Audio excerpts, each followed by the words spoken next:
Hello guys! Welcome to our channel. So, ఈరోజు మన recipe వచ్చేసి గుత్తి వంకాయ కర్రీ అనమాట. చాలా యమ్మీగా, టేస్టీగా ఉంటుంది.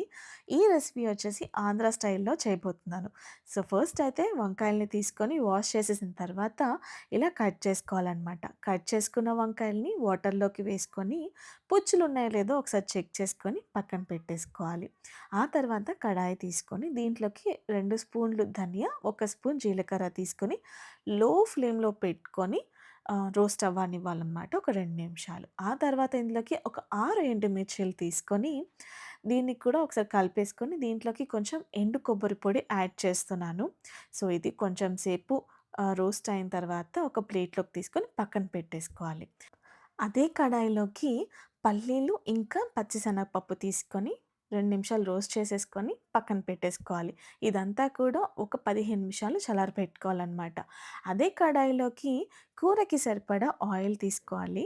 ఆయిల్ తీసుకొని దీంట్లోకి ఆల్రెడీ కట్ చేసి పెట్టుకున్న వంకాయల్ని యాడ్ చేసేసుకోవాలనమాట.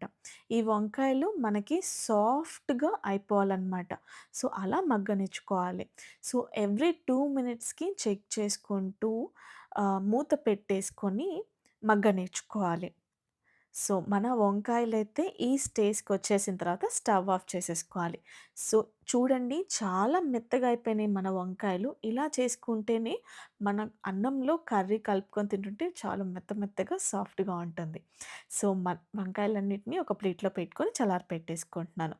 ఆల్రెడీ చల్లారిపోయిన పల్లీలు, ఎండు కొబ్బరి, ఎండుమిర్చి ఇవన్నీ కూడా ఒక జార్‌లోకి తీసుకొని కొన్ని వెల్లుల్లిపాయలు, కారం, ఉప్పు పేస్ట్ చేసేసుకోవాలనమాట. ఇలా పొడిలాగా.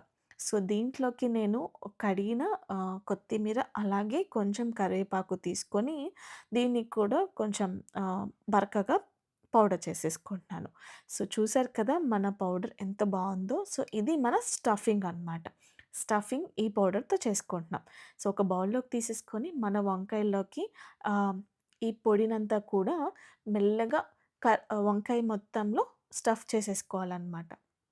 చాలా మెల్లిగా స్టఫింగ్ చేసుకోవాలి. ఆ తర్వాత కడాయి తీసుకొని ఆయిల్‌లో కొన్ని పోపు దినుసులైతే యాడ్ చేసుకుంటున్నాను. ఆ తర్వాత కొన్ని కరివేపాకు. ఆ తర్వాత కొన్ని ఉల్లిపాయ ముక్కలు కూడా. సో, ఇవి ఒక 2 మినిట్స్ రోస్ట్ అవ్వాలి. చిటికెడంత పసుపు కూడా యాడ్ చేసుకుంటున్నాను.